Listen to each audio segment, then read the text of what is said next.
میرے لیے نہیں میری بہن کے لیے ہیلپ کریں, اس معذور کے لیے ہیلپ کریں. محدود وسائل, بے پناہ مسائل, اکیلی جان گھر کا واحد سہارا. کراچی میں گریڈ 2 کی ملازمہ ہینا اقبال شوہر کے انتقال کے باوجود معذور بہن کی کفیل بن گئی. تاہم مہنگائی اور گھریلو حالات نے مزید مشکل سے دوچار کر دیا ہے. میری سیلری تو 20,000 ہے, میرے ہسبینڈ کی ڈیتھ ہو گئی ہے, 4 سال ہو گئے.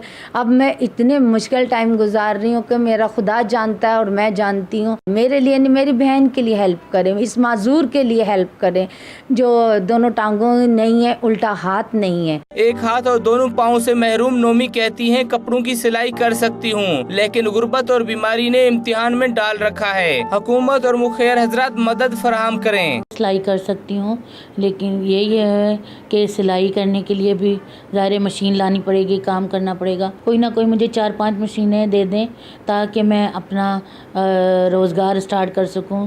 چھوٹا سا سینٹر بھی کھل جائے گا تو وہ میرے لیے کافی ہوگا. ہینا اور نومی کا کوئی سہارا نہیں. دونوں بہنیں ایک دوسرے کی امید بن کر زندگی گزار رہی ہیں. دونوں پاؤں اور ایک ہاتھ سے معذور نومی اور اس کی بہن ہینا نے حکومت اور مخیر حضرات سے اپیل کی کہ ان کی مالی مدد کی جائے اور روزگار کے بہتر مواقع بھی فراہم کیے جائیں تاکہ یہ بہتر انداز میں زندگی گزار سکیں. ابراہیم رین 92 نیوز کراچی.